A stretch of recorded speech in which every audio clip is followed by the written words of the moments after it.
माझं नाव ग्लोरी सुरेश खाडे, शासकीय अध्यापक महाविद्यालय अकोला येथून मी B.Ed द्वितीय वर्षाची छात्र प्रशिक्षणार्थी आहे।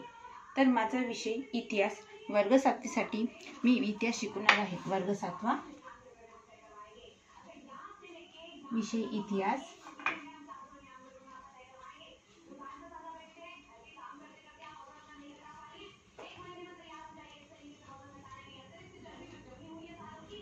समाजात विविध घटक असतात, त्यातील महाराष्ट्रातील समाज जीवन हा पाठ आपण बघणार आहोत।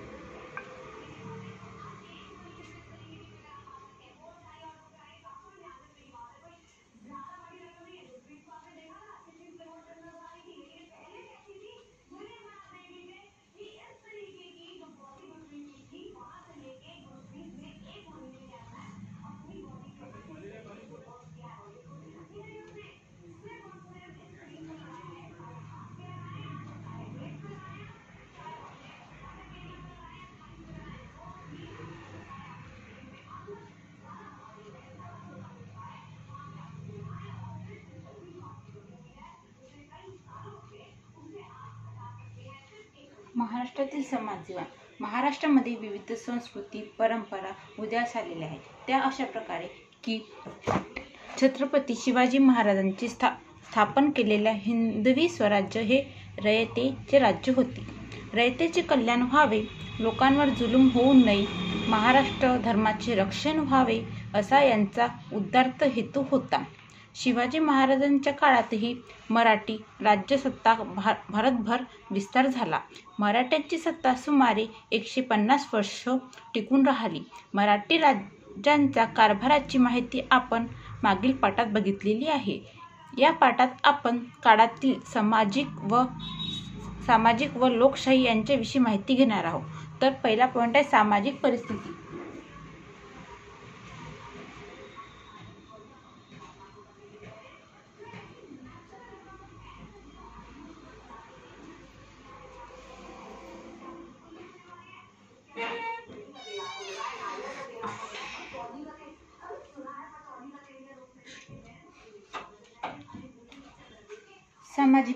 सामाजिक परिस्थिती म्हणजे अशा प्रकारची स्थिती की शेती आणि शेतीवर आधारित उद्योग हे उत्पादनाचे गाव पातळीवरील प्रमुख साधन आहे। गावातल्या पाटलाकडे गावाचे संरक्षण तर कुलकर्त्यांकडे महसूल सांभाळण्याची जबाबदारी असे। पाटीलकीच्या कामासाठी पाटलाला जमीन इनाम दिले असे, त्याला या कामासाठी महसुलीसाठी काही हिस्सा मिळत असे। बलुतेदार गावकरीसाठी केलेल्या कामाचा मोबदला वस्तुरूपाने मिळवत असे। खेड्यातील व्यवसायाचे काळी व पांढरी असे 2 प्रमुख भाग होते। काळी कामे करणारे ते शेतकरी आणि पांढरी कामं करणारे पांढरपेशी। गाड्यातील सर्व व्यवहार परस्पर समजुतीने करण्याचा भर असायचा। एकत्र कुटुंब पद्धतीवर भर दिला जात होता। दुसरा पॉइंट आहे चालीरीती। या काळात बालविवाहाची पद्धत रूढ होती। बहुपत्नी प्रथा होती। विधवांना पुनर्विवाह केल्याचे उदाहरण आहे। मानवी देहावर अंतिम संस्कार करण्याचा दहन, दफन आणि विसर्जन पद्धती होत्या। छोट्या मोठ्या गोष्टींसाठी किंवा लढाईसाठी मुहूर्त पाहिले जायचं। स्वप्न किंवा शकुन यावर लोकांचा विश्वास होता। देव किंवा ग्रह यांचा कोप होऊ नये म्हणून अनुष्ठाने केली जायची। त्यासाठी दहनदान केले जायचे। ज्योतिषावर लोकांचा विश्वास होता। शास्त्रीय दृष्टींचा अभाव आणि औषधोपचारापेक्षा नवसाला प्राधान्य होते। अशा या समाजामध्ये चालीरीती चालत होत्या। दुसरा पॉइंट आहे की राहणीमान। बहुसंख्य लोक खेड्यात राहत होते। खेडी स्वयंपूर्ण असत। केवळ मीठ त्यांना इतर ठिकाणाहून मागून घ्यावे लागत असे। शेतकऱ्यांच्या गरजा मर्यादित होत्या। शेतीवर ज्वारी, बाजरी, गहू, नाचणी, मका, तांदूळ इत्यादी धान्य पिकवत होते। रोजच्या जेवणात भाकरी, कांदा, चटणी आणि कोरड्याचा यांचा समावेश असे. आपल्यातील व्यवहार हे वस्तू विनिमय पद्धतीने करत असत. गावातील घरे साधी माती विटांची असत. शहरात एकमजली या दुमजली वाडे असायची. श्रीमंतांच्या जेवणात भात, वरण, पोळ्या, भाज्या, कोशिंबीर, दही, दुधाचे पदार्थ असत.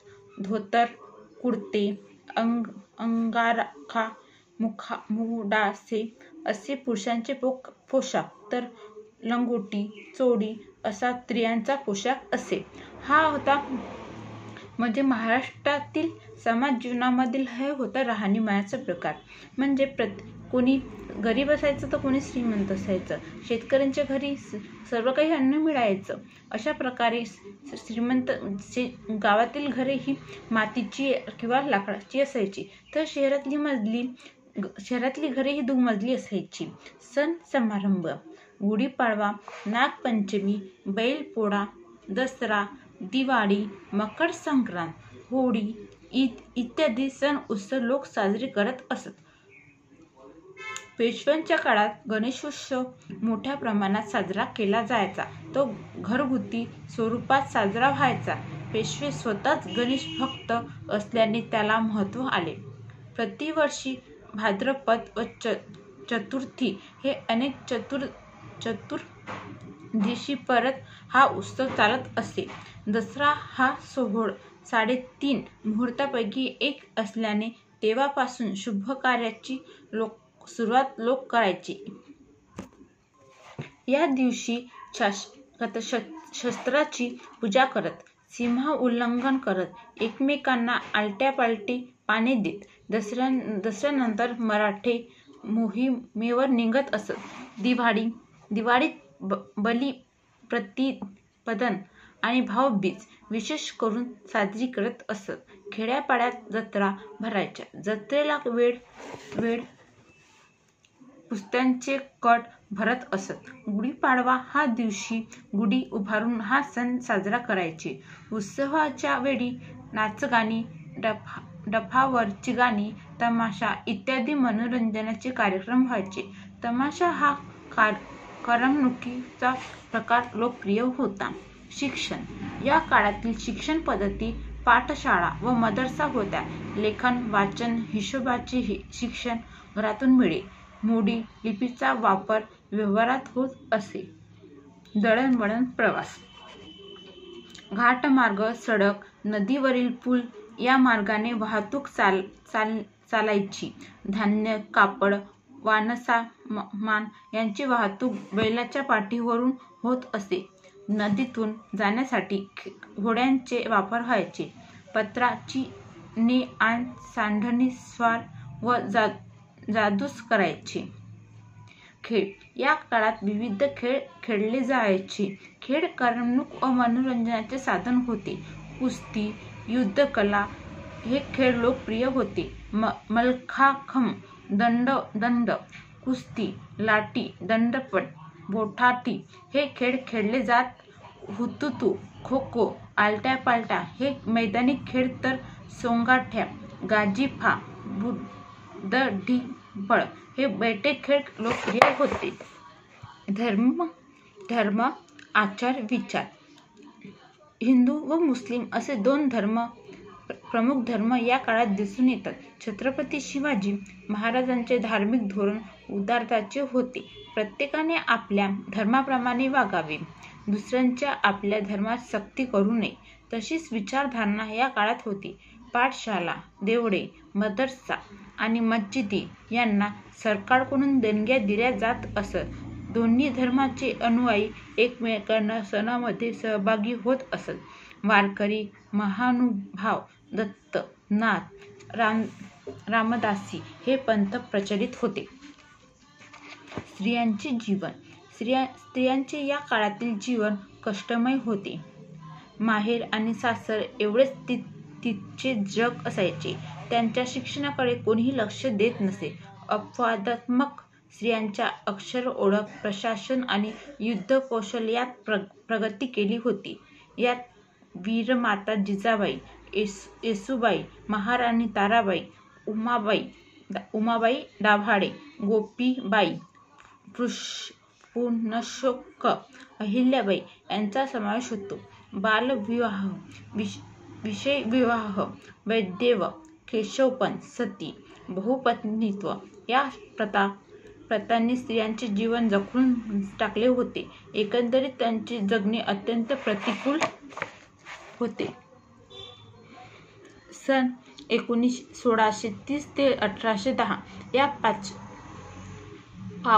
पावणी 200 वर्षात कालखंडात सामान्यपणे मराठेशाही म्हणतात.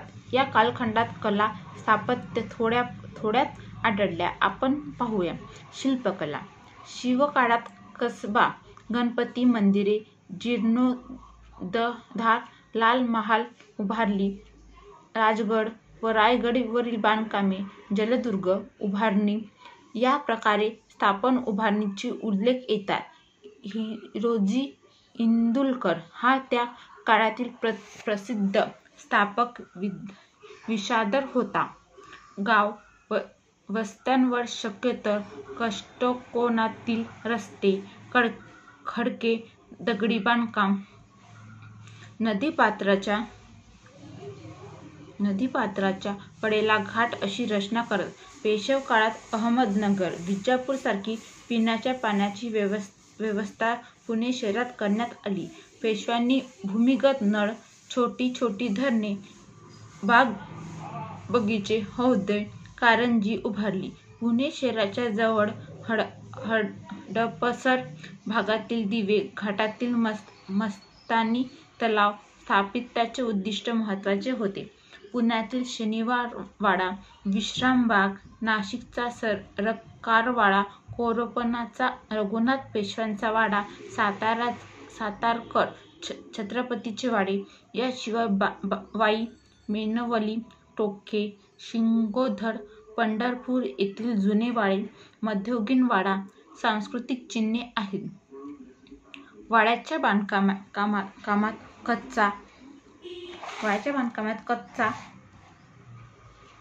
कच्चा व पक्क्या विटांचा वापर, लाकडी फळ्या, तुळया, पाट, घडीवर दगड, कमानी, उत्तम घुलडगे, चुना, नळीच्या कैलाचे छप्पर, चिखल, बांबू यांचा वापर बांधकामात करत असत. वाड्यातील सजावटीसाठी चित्रकाम, रंगकाम, काष्ठशिल्प, आरसे यांचा वापर करत. शिवकालीन मंदिरे, यादवकालीन, हेमाडपंथी पद्धती आहेत. कोल्हापुराच्या अंबाबाई मंदिराचे शिखर, ज्योतिबाच्या डोंगरावरील मंदिर शिखर, शनिशिंगणापूरचे शंभू महादेव, वेरूळचे कृष्णदेव मंदिर ही शिल्पशास्त्रीय उत्तम उदाहरणे आहेत. प्रतापगड, भवानी देवीचे व गोव्याच्या सप्तकोटेश्वर मंदिरे शिवाजी महाराजांनी बांधली. पेशवे काळात नाशिकचे काळाराम मंदिर, त्र्यंबकेश्वरचे शिव मंदिर, गोदावरी, प्रवरा या नद्यांच्या संगमावर असलेले कायगाव व टोके येथील शिव मंदिरे, नेवासे येथील मोहिनीराज मंदिर ही मंदिरे या काळात उभारली गेली. घाट. नदी किंवा संगमाच्या ठिकाणी घाडीवर दगडी घाट मराठेशाहीचे एक वैशिष्ट्य आहे. हे एक मराठेशाहीचे वैशिष्ट्य आहे. या काळातील सर्वात प्रेक्षणीय घाट गोदावरी व प्रवरा नदी यांच्या संगमावरील प्रवाह संगम टोके येथील होय. पक्क्या बांधणीच्या पायऱ्यांच्या ओढीत ठराविक अंतरावर एक पायरी पुढे काढलेली असते. त्यामुळे सगळ्याच घाटाचे रूप खुलून जात असते. पाण्याच्या प्रवाहाने घाट निखळू नये म्हणून ठराविक अंतरावर भक्कम बुरुज बांधत असतात. याला असे घाट म्हणतात. चित्रकला. पेशवेशाही काळात शनिवारवाड्याच्या भिंतीवर चित्रे महत्त्वाची आहेत. या काळात रंगो, तानाजी, अनुपराव, शिवराम माणकोजी हे महत्त्वाचे चित्रकार होते. सवाई माधवराव पेशव्यांच्या काळात गंगाराम तांबट हा प्रमुख चित्रकार होता. पेशव्यांनी चित्रकलेला उत्तेजन दिलेले आहे. पेशवे काळात पुणे, सातारा, मेलवणी, नाशिक, चांदवड आणि निपाणी या भागातील वाड्यांमध्ये भिंतीवर चित्रे होती. पांडेसर, मोरगाव, पाल, बेनवडी, पुण्याजवळील पाषाण या ठिकाणच्या मंदिरांच्या भिंतीवर चित्रे होती. या काळातील चित्रांचे विषय म्हणजे दशावतार, गणपती, शंकर, रामपंचायन, विदर्भातील जोमोद येथील जैन मंदिरात जीन चरित्र, पौराणिक गोष्ट हे होते. रामायण, महाभारत, सण, उत्सव यावर आधारित चित्रे असतात. पोथ्यांवरील चित्रे, लघुचित्रे, व्यक्तिचित्रे, प्रसंगचित्रे असतात. शिल्प. शिवकालीन शिवाजी महाराजांच्या कर्नाटक स्वारीच्या वेळेस मल्लम्मा देसाई भेटीले शिल्प, मुल्लेश्वर मंदिरावरील शिल्पकला, व्यक्तिशिल्पे, प्राण्यांची शिल्पे उदा. हत्ती, मोर, माकडे, टोके येथील मंदिरात शिल्पे व बाहेरील भागात शिल्पकला. पुण्यातील त्रिशृंग गणपती मंदिर, मध्य प्रदेशातील अहिल्याबाई होळकर यांची छत्री, नेवासे येथील मोहिनीराज मंदिरात शिल्पकला महत्त्वाची आहे. धातुमूर्ती. पेशव्यांनी पुण्यातील पर्वतीय तेथील मंदिरात पार्वती व गणपतीच्या मूर्ती पूजनेसाठी तयार करून घेतल्या होत्या. त्याचबरोबर काष्ठशिल्पे सुद्धा तयार होत असत.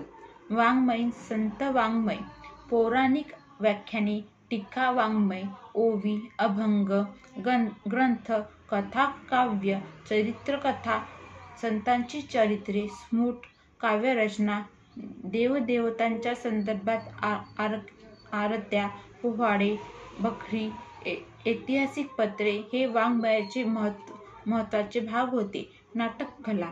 दक्षिण तंजावर येथे मराठी नाटकांचा 17व्या शतकात अखेरीस प्रारंभ झाला. सरफोजी राजांनी या कलेला प्रोत्साहन दिले. या नाटकात गायन व नर्तन यांचे प्राधान्य होते. आतापर्यंत आपण मध्ययुगीन कालखंडाचा आढावा घेतला. महाराष्ट्राच्या सत्तेचा उदय आणि विस्तार पुढील वर्षी अभ्यासलेला आहे. अशा प्रकारे महाराष्ट्रामध्ये म्हणजे छत्रपती शिवाजींच्या महाराष्ट्राच्या वेळेस कोणत्या समाजामध्ये परंपरा, चालीरीती, कशी शिल्पकला, कशी म्हणजे नाट्यकला, वाङ्मय, सण समारंभ, स्त्रियांचे राहणीमान, स्त्रियांचे जीवन, राहणीमान, व्यवसाय यावर आपण हा पाठ आधारित होता. यातून आपण हे शिकलो की प्रत्येक गोष्टीचा हे काही ना काही असतं. कोणाचा सण वेगळा असतो, कोणाचा धर्म वेगळा असतो, राहणीमान वेगळं असते. तर हे आपण या पाठातून शिकलेले. धन्यवाद.